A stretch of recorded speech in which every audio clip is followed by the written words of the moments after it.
Hi, my name is Joshua Host, CEO of Thrivelab, and really honored today to introduce everybody to Jasper Brown. Jasper Brown, I know personally and have worked with him. He's a men's intimacy and relationship coach, and been working with them for about the last 6 months, and have seen just measurable improvements as far as in my life and intimacy as far as with my partner.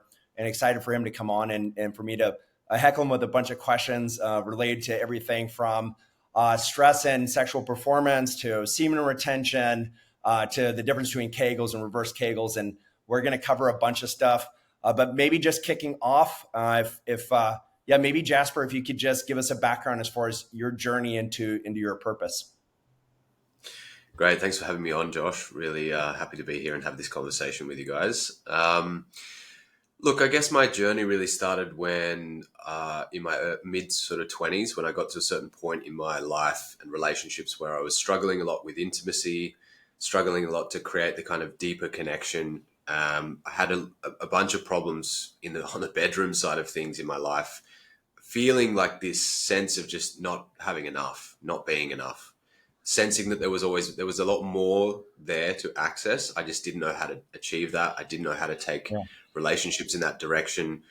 I struggled a lot with shame and self-confidence and performance anxiety and these kind of issues. So I went sort of searching for answers at a certain point. I started traveling to India regularly, studying sacred sexuality, really focusing on this part of my life and trying to find deeper wisdom and knowledge. And that opened a lot of doors for me. I started running workshops, men's groups, branched into online coaching, and once I sort of accumulated enough experience, I started turning around and helping other men with these issues because I saw that it was a very systemic kind of problem in masculinity that men were struggling with these kind of things. So I was in a kind of unique position to be able to start offering this to other guys around the world. Yeah, it's what's been so beautiful about just my time as far as with you is how much how devoted to your purpose you are, and how much you care in just the community that you've been building around it. One thing that stuck out to me, and I wanted to ask you about, was sacred sexuality. So, what exactly is that? Like when you said you went to India and you started studying sacred sexuality, what does that bucket look like? Well, the ancient traditions, especially the Eastern traditions, really focused on a very integrative approach towards spirituality and personal growth and development. And obviously, in an integrative approach, we also see relationships, intimacy, lovemaking are also included in that. So we can think of it like a sexual form of yoga, essentially, where we can be very mindful, very present, focus on deepening the connection in a very kind of spiritual, esoteric way with a lot of techniques and practices that elevate the whole experience and make it very sublime, very surreal, very, somehow very, very special in a certain sense, and give you a lot of tools and techniques and things that you can use to ritualize the whole experience and make it very magical in a certain way. Yeah, I think that, like, when I sought you out, and I had looked at a lot of different programs, I've been through different programs, and I was hyper fascinated and interested in exploring tantra and also semen retention as well too, and just this idea of connecting deeply as far as with my partner, and also just some of the benefits of semen retention. Interested in exploring that, and I think semen retention's been definitely like a big topic of late. Maybe if it's possible, can you give just some background on what semen retention is? Mm-hmm. The act of semen retention is essentially retaining the semen. And we can use this approach to cultivate a reservoir of sexual energy, because the sexual energy is one of these primal functions of a man. There's an incredible amount of fuel and energy that's contained in the sexual fluids themselves.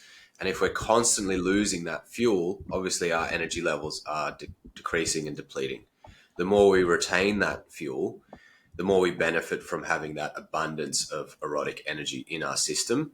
And we can, if we develop a mindful approach, we can use that and channel it towards different aspects of our being, different things that we're engaged in, our business, our purpose, our relationship, etc.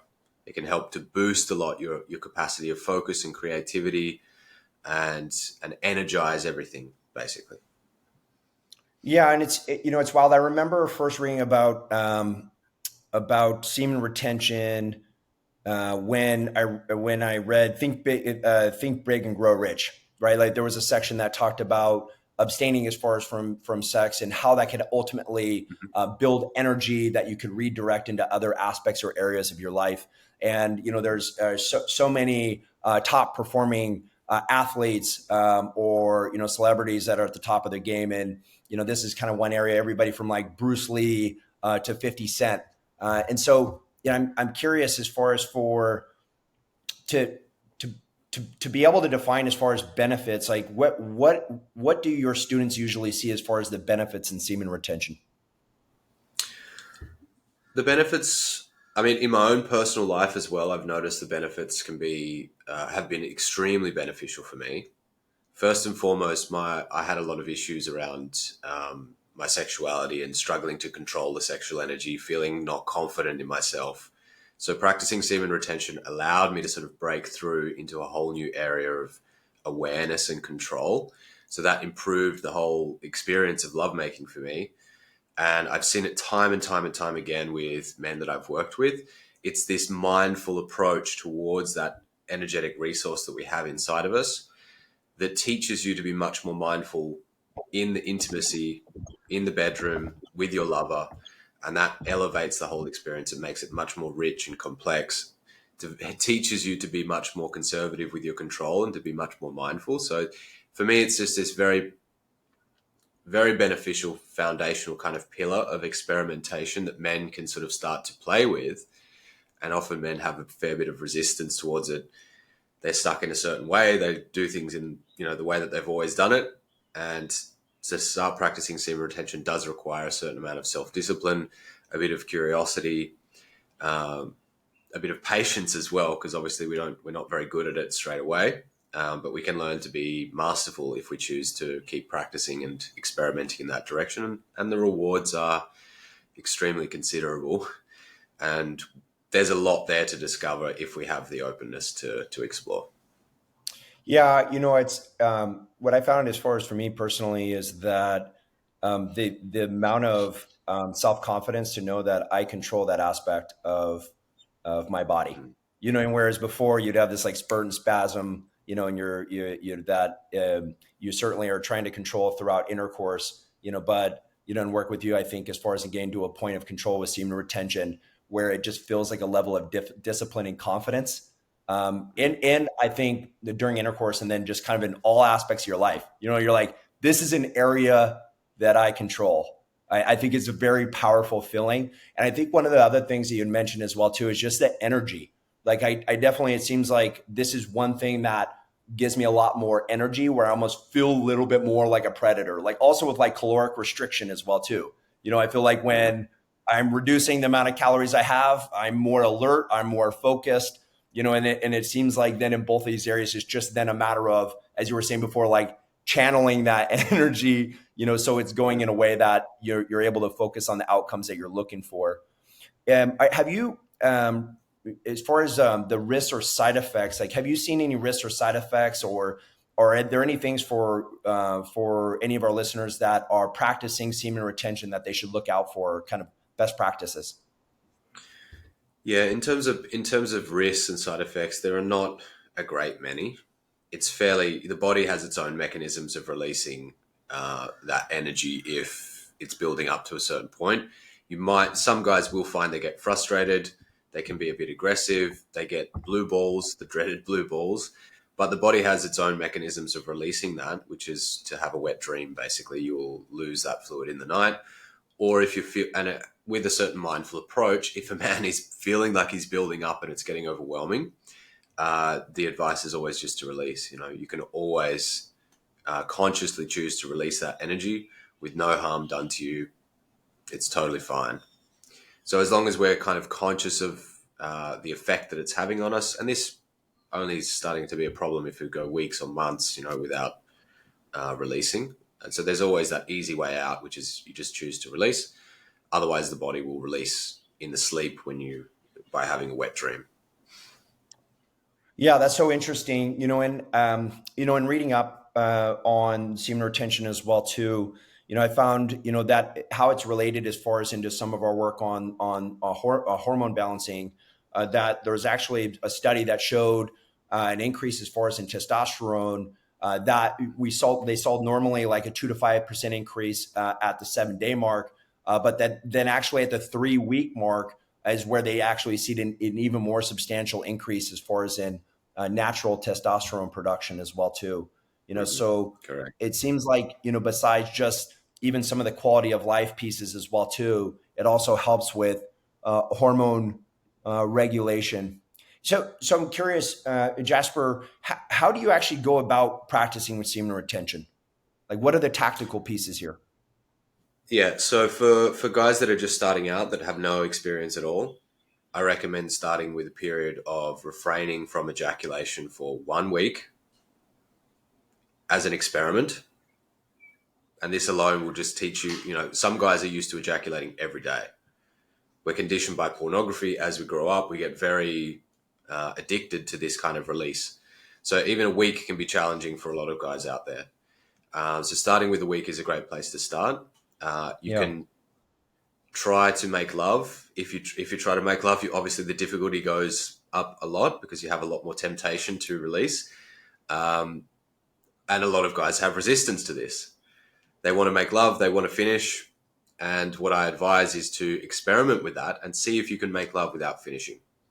Because what that will actually do is actually open a doorway into a different kind of intimacy and connection with your lover. It will feel like the lovemaking never ends in a certain sense. Like you make love and then the love, it continues beyond when the act itself finishes. And you can actually achieve some very beautiful states of connection and deeper awareness and this overflowing of passion and connection and love, which is really beautiful. And you can keep making love, or maybe you make love again the next day, and then you can finish. But try to experience a love making without ejaculation at least once in your life. So you mentioned this, like abstaining from ejaculation for the first week, and even if you're participating in intercourse, of making sure then you stop before you ejaculate, and like this is something that me and you had talked about previously. You'd help me on it. Is how critical it is to get your partner on board. Because Mm-hmm. interestingly, right then, where if both parties are trying to get the other partner to come or to ejaculate, then the challenge is that the work that you're trying to do as far as semen retention or having prolonged lovemaking of an hour or 2 hours or 4 hours plus, if you have a partner then in those early days who is focused on the success of you ejaculating, then it's very challenging, right? So Yeah. it seems like it's also really critical as well too to make sure your partner's on board, and that whatever things that they're doing up front, like knowing like, hey, for a temporary period of time, we may have to abstain from some things, right? And that may make it like a little less hot in the beginning, but there's like this whole land of milk and honey, like once we get to this other side. You brought up this other thing as well too of porn and how porn affects the amount of time men can last on average. How does that play effect in what you see of like length of time during intercourse for men? Well, typically men struggle a lot. This is one of the Achilles heel of mankind. Most men are either going to struggle to get it up in the first place, or they're going to lose control very quickly. And the average time of intercourse for men on the planet is about 6-7 minutes. Whereas the average time that it takes a woman to actually reach a point of climax herself is around 20-25 minutes. So It's a big imbalance. we see this huge disparity there. And that's why semen retention is a very powerful mindset and practice to approach, is because it's teaching us men to develop the capacity to play the long game. When we don't lose control, we're able to actually reach that point where the woman or our partner is able to reach a state of orgasm multiple times. And that's Yeah. one of the beauties of not finishing, is that we can keep making love. Because usually the major limiting factor is the man loses control. Okay, maybe he can go a second round, but it's still quite limited. A Yeah, it's woman, going to be some like when she recovery feels very time. safe, yeah, exactly. Yeah. And when a But woman you feels very said safe something as and well. very open, she will want to keep Yeah, making love if she feels once she gets into it. Usually, a woman wants to have more than one orgasm, and most women are very multi-orgasmic. So, what I've yeah, found is that when I can teach a man, or when men are able to last much longer and say make love for an hour or 2 hours or longer than that, the woman is able to melt and open up and truly relax into that multi-orgasmic state and have a very blissful ecstatic experience. And that obviously can be a huge game changer for a couple. yeah. It's interesting. You're right, because then once a woman then reaches orgasm the first time, like then the possibility of it just starting to multiply really expands. And it's so interesting because with this whole point you're saying, like average time for ejaculations on the male side is 6 to 7 minutes, and then time for a woman to orgasm is 25 minutes. Which that there's this book, Sex at Dawn. It's all about like sexuality and prehistory. It talks about how as a human species we're multi-mate, right? And that it's actually because of the fact that typically then women, to increase their chance of offspring, would have multiple mates in their period of fertility, right? And so that was a reason as far as imbalance. But what's so beautiful is now we live in this like era of consciousness where we can pull all sorts of levers to better align ourselves with our partner, and this seems to be one of them. And one of the things you had mentioned is that this piece of men either being unable to have a full erection or finishing early and linking it to porn. And it totally makes sense, right? Because if you think about it, when you're watching porn, the point isn't to have a full erection. The point is to have the best orgasm, right? Or to have the best ejaculation. And so it makes sense that would not only shorten your time to ejaculation, but also reduce the amount of blood flow as far as into your penis. I'm curious though. One of the things that you preach is utilizing self pleasuring to extend your extend your time of love making or increase your resistance to ejaculation. Can you share a little bit like how that practice works? Yeah, so the first port of call for me is unhooking from pornography, because there's quite an insidious nature built into the way pornography affects the brain. It's very addictive, very Yeah. compulsive, very instinctual, and it's basically conditioning your mind to be hyper stimulated by this, ultra sexual visual stimulus, devoid of any actual human connection and presence, awareness of the body, and these kind of very important functions. So it teaches us to be somewhat disconnected and very up in the head. Whereas, in my view, and what I've experienced, is when men can come out of the head, because this is where we spend 90% of our time anyway, given that we're always on devices, we're constantly being bombarded and programmed and thinking. We want to teach ourselves to come out of the head and into the body, to come back to the senses, to come back to the breath, to sensation. And the more that we can practice this by ourselves when we approach self pleasure, the easier that's going to be when it transfers over into lovemaking, because we will have practiced that. So I'm a big proponent of teaching men to have a conscious, healthy self pleasure practice that has nothing to do with pornography, where we can actually just rebuild and reconnect to ourselves and deepen the relationship that we have with our own sexual energy and become much more mindful and conscious of that. And then obviously when we go in to make love, how we practice is how we're going to play. So that will transfer over and we'll be able to share that more mindful, conscious approach with our lover when we're together. Yeah, I love that. It's like it sounds like it before it becomes like inhibitor to having a sexual intercourse that's phenomenal on both sides, and then turning self pleasuring into kind of like a practice ground. Where ultimately then you're able to edge, or you're able to extend your length of time and control that and not ejaculate. So in that way, when you get to a point of intercourse with your partner, you already have added that much mastery, I guess, to the equation. Exactly. Can you tell? I mean, like we're obviously like in a very high stressed environment. Like everybody's connected. Like the level of responsibility that everybody has on their shoulder, and so I know you had shared with me before just like how many folks are dealing with high stress and how that relates to sexual performance. Can you give us some feedback as far as on one, why does stress affect sexual performance, and what our listeners can do about it? Yeah, so the nervous system is at the center of it all.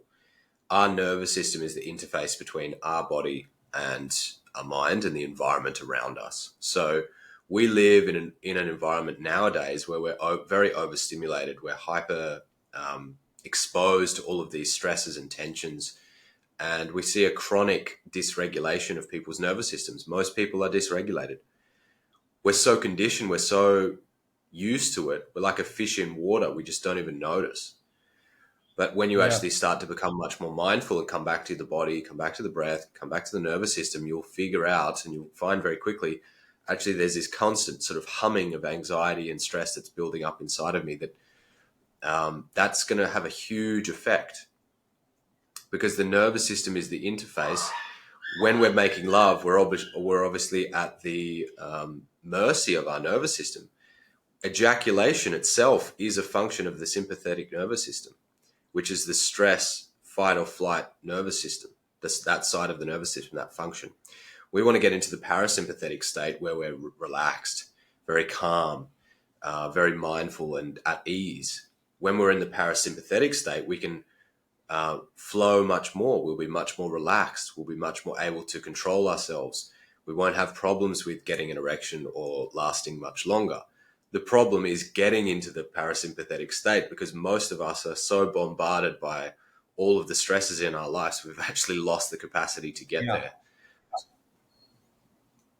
Yeah, and you're so right. I think back at some of the breathing exercises that we've done together, especially the somatic breathing. There was one in particular that I think we practiced on a lot of our times together. And it's just this kind of lion's breath and release as far as from your chest, and it's wild just as far as how much you're able to reduce your stress and drop your cortisol levels, and then what that does as far as to your intimacy. And one of the other things that you had talked about as well too is just how the tightening of stress in our bodies. Ultimately, we hold a lot of stress in our perineum, and so then that perineum then is a thing then that's already wound so tight. Then when we get to a point of stimulation, it just kicks off ejaculation. And if maybe you can just talk about because I think with a lot of semen retention, like practitioners of semen retention or even sexual mastery, um, there's this focus on kegels, and you've actually kind of really spoken out against that and some of the risks of kegels, and you're more of a proponent of reverse kegels. And maybe if you could just talk about stress in the perineum, and then how reverse kegels can solve that, and then why reverse kegels versus kegels. Mm-hmm. And you've touched on a really important point there, because the pelvic floor is one of those points in the body where we harbor a lot of the stress and tension that we're Yeah. experiencing from life and relationships. That's one of the areas that actually clenches up when we're afraid, because that's priming us for movement, for action, to respond, to attack, or to run away.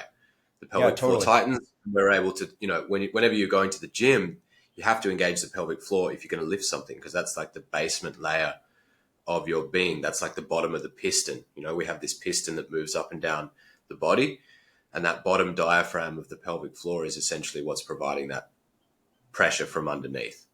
So a lot of the stresses and things that we have in our life will push a lot of tension down there. We're also sitting all the time, which is not very good for us. That puts an Yeah. excessive amount of pressure. So if you spend 8 hours a day in an office, you spend another Totally. hour or two in the car, It's like just it's like all this time. atrophying, everything just tightening up. And It's a you're warm stressed. up. You're It's a stressed. warm up. Yeah, you're stressed. You're going. It's just sitting. It's just like comes a And then rock. one of the major pieces of advice that men receive in this area is to start doing the Kegel contractions to strengthen the pelvic floor. And while that may work for some men, a lot of us are already quite strong down there because we're clenching that all the time anyway. We actually need to learn how to relax. And it's the relaxation that actually creates the space and the openness that allows us to learn to control much better. Because when everything is super tight, the body will have these involuntary sort of spasms and contractions when we're starting to get aroused. And that quickly tips us over the point of no return. It makes it very difficult for us to control. It's also restricting blood flow. So men can have problems with their erection when things are so tight down there. So what I try to advocate for is a reverse Kegel, which is this openness, this expansion. It's the opposite of the contraction. It's the other end. It's the push and open and relax. And this is a fundamental key for any man that wants to develop more control, improve blood flow, and just improve his sexual function overall. It's going to be a huge, huge help. Yeah, and I think the what really helped me to picture that is to think of the perineum as like a balloon, Mm-hmm. and that goal within the reverse Kegel is essentially to blow up that balloon. And then at first, like that balloon's really tight, because it's like you said, it's just been completely racked with stress and sitting, and then getting it loosened up, to where then that reverse Kegel literally feels like it's expanding a balloon. Mm. Yeah, and it's the same with the diaphragm. We have a diaphragm here as well in the rib cage, and that's this kind of like basin, this dam of muscle that inflates and pushes down, up and down as we breathe in and out. And the diaphragm at the bottom in the pelvic floor is exactly the same. So there is this concomitant relationship between the diaphragm here in the chest and the one down in the basement in the pelvic floor. That's why breathing is such a key, because when we inflate this diaphragm and things drop down here, we actually feel the bottom diaphragm inflating as well, like a balloon, as you said. And this just creates so much more space and ease of movement and allows you to relax. And we push the breath down there. And usually we're stuck breathing up here because we're stressed. We're always breathing very shallow, or not breathing much at all. And when we learn to deepen the breath, so many things improve. We get a deeper, sexier voice. We get a much more balanced nervous system. We get better, improved sexual performance and functioning down there as well. So it's an amazing key. I've been such a big proponent and evangelist of kind of sexual mastery and semen retention, and sending folks over to you, and sharing kind of what my experience has been. It seems like one of the concerns people have is this idea of not having an orgasm, right? Like they're mentally linked as far as with their ejaculation and orgasm as being this combined piece. But, in reality, those can be disconnected, and you can actually have multiple ejaculation or multiple orgasms without ejaculating. Can you just give some feedback as far as then how that's possible, or what that kind of tactical approach is to have an orgasm without ejaculating? This is why semen retention is important. And for me, it's a foundational kind of gateway practice that opens up the doors to new sexual frontiers and experiences, because it is entirely possible to separate orgasm from ejaculation. But first, we need to be able to make love for long enough for that experience to happen. If you blow and lose control in the first 5 minutes, or the first even maybe Yeah. half an hour, you're going to struggle to experience any kind of non-ejaculatory orgasmic state. So semen Yeah, it retention makes is a sense. first kind of port of call. We need to have the energy to make the journey. Then we need to get very good at playing with the edge, getting close to the point of no return, backing away from the point of no return, holding ourselves very close to the point of no return, experimenting with different positions and points of stimulation, and we can unlock this capacity. It's 100% possible. I've seen many, many men achieve it. But first we need to be able to make love for long enough for that to occur, and get really masterful with our level of control, so we can keep ourselves in this sweet spot basically for a prolonged period of time, and then develop the capacity to spread that pleasure throughout the entire body instead of it being very localized just down there. And when we can do that, things really start to open up. You'll basically unlock this capacity at a certain point if you practice it long enough and with enough focus. Yeah, I feel like that this was the biggest game changer for me. Then is like certainly it being able to last for, I remember like it took about like a month to get to where it was like 30 minutes. I was like, wow, that's amazing. Like game changer. Right. And then like another month, and then it was like, it really just unlocked everything, and then it was like, it was one of those things where there was so much more control. And then after like 90 days, I'm like, wow, like I really starting to feel like how these pieces connect, but I still was having a hard time where I wasn't able to orgasm. Like I had so much satisfaction of my partner having multiple orgasms, but I felt also that there was one thing missing, and it seems like then they would start to pop, and it's like for me, like I would picture like the energy, going up my spine to my root chakra or to my crown chakra, and I from my root to my crown, and that would help me, to push that energy up my spine and kind of release it. I don't know if that's like a common, but it's still something I haven't, fully figured out. So I'm excited to continue working with you to get it to a point where it's like I can have like a clear path to that on a consistent basis.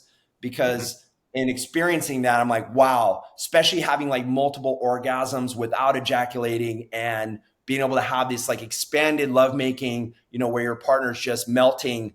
It's just it then all the sacrifice, all the time, all the sitting on tennis balls, it's like you're like, wow, it's all worth it, man. Thank you, Jasper. And Yeah. I'm curious, like for me, I kind of gave the times that I saw as far as like I spend this much time training, and these are like the kind of lengths of time as far as during intercourse. Are those kind of times that you see as far as that are like average with students, or what's kind of the range of times that you see as far as level in the program or time practicing versus extending time during intercourse? It's quite varied. Obviously, there's such a variety in body types, levels of dedication to the practices, pre-existing medical conditions, and these kind of things. So it does vary quite a lot. What I have seen very consistently is that if men put in the work, they will see tremendous results. So that can range from some guys seeing, breakthroughs in the matter of a week, or just a few days practicing. It was just a missing piece that they had to click into place, and then it was like opened a whole new door. Other guys need more dedicated, serious work, and it might take a couple of months to achieve some kind of significant shift.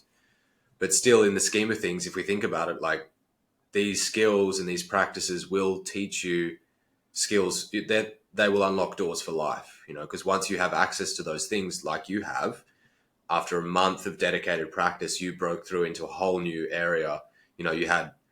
Went from struggling with control to 30 minutes of control. That's a huge shift, Yeah. especially because that's such a painful point for a lot of men. It's like they just can't last long enough, or they struggle to get it up, or they have a lot of performance anxiety.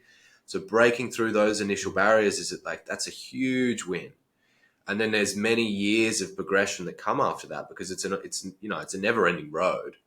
So once you start stacking those achievements up and just opening, what I've found is that it's just door after door after door continues to open in the depth of connection, intimacy, and sexual pleasure and exploration with your lover. It's just incredible. And that can have, dramatic implications for a relationship, because it turns something that was limited or frustrated and contracted in terms of intimacy into this playground and this open doors and new areas of exploration, which is super exciting to share with your lover. Super, rewarding for you to experience as a man, because you feel like you're the king, you're the king of the bedroom. And that's just really fun for a lot of guys to unlock that and discover this new kind of power that has always existed inside of them. They just didn't know how to unlock. Yeah, I love that. It's beautiful as well too. I think just how sex is obviously a really important part of relationships, and it's such like a bedrock or foundational piece. And so if you think about the mismatch between the time it takes for a man to ejaculate and a woman to reach orgasm, then it's like it's statistically we're set up for relationships of dissatisfaction. So it's so beautiful within a fairly short period of time that mismatch can be corrected, and that bedrock can be restored. And then it seems like, I know from my experience, then it's like now everything kind of comes together, because of that depth of connection, or that depth of intimacy.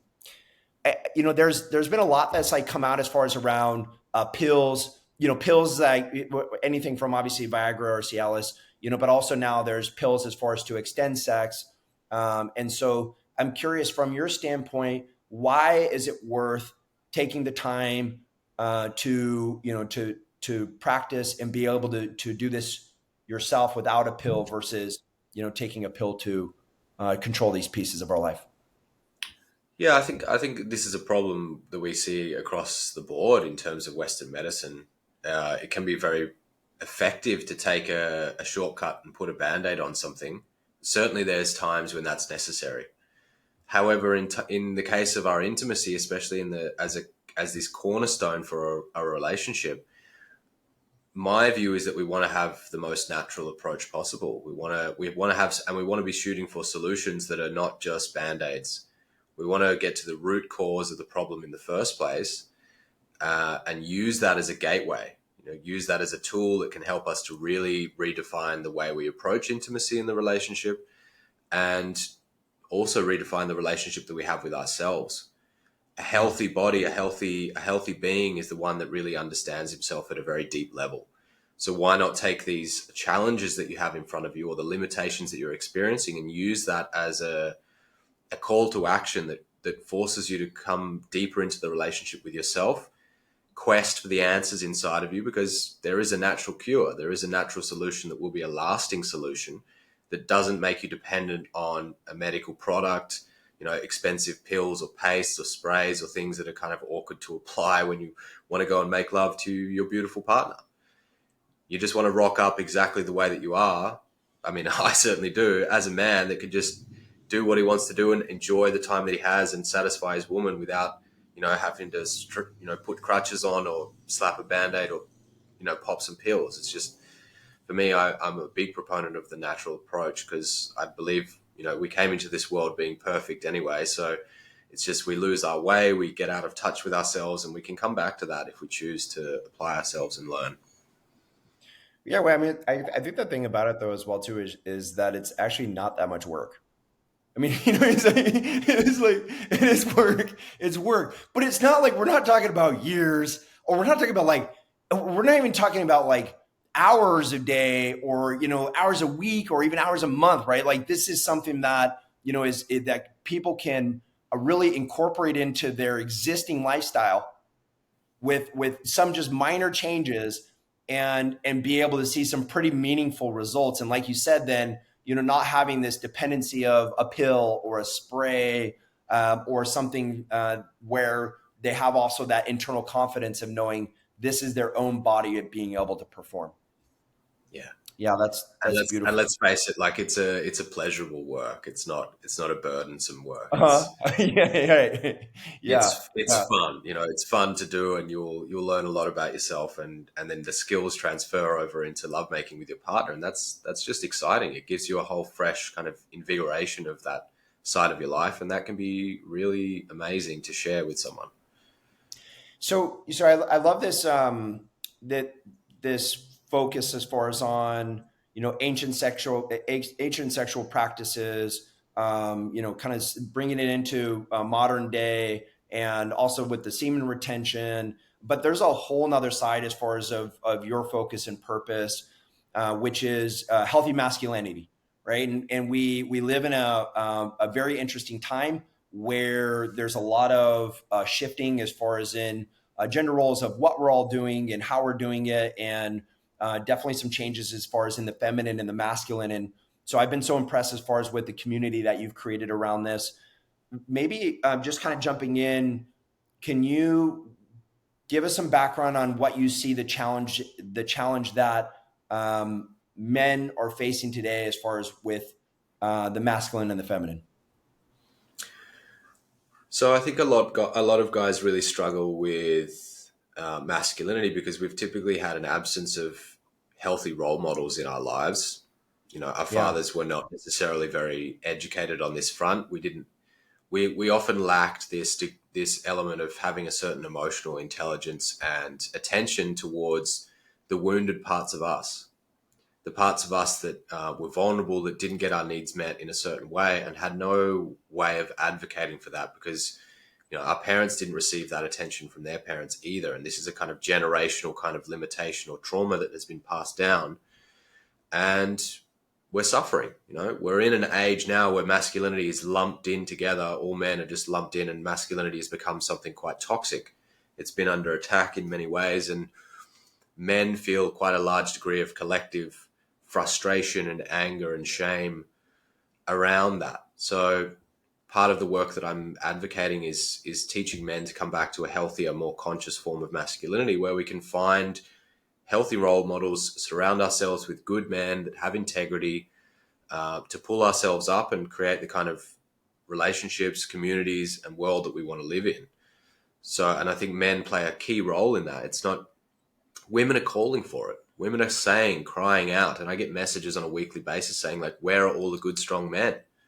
Yeah. And I'm like, they're right here. Like, I've got lots of them around. Like, I know where they are. They're in my groups and in my programs. And there's so many good men out there that just struggle to get their love to land in the way that they want.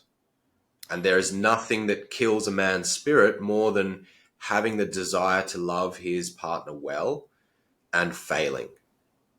And so many men struggle with this as one of the major pains, one of the major grievances in their life is that they have all of this love to give and they want to receive the love, but they lack the skills or the finesse or the communication abilities or the emotional intelligence to be able to communicate that effectively. And then that's where we see a lot of conflict come into relationships breaking down, things getting really toxic and abusive.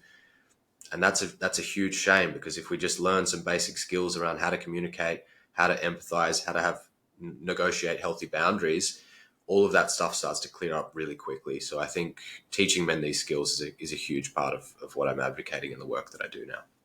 Yeah, and it seems like one of the big challenges is men treating women like men. That there's a real lack of understanding, right? Because it's trippy as far as how things have changed. We're certainly in the century of the powerful woman, and rightfully so. And it's exciting as far as to see that that expanded as far as these gifts of in the world today.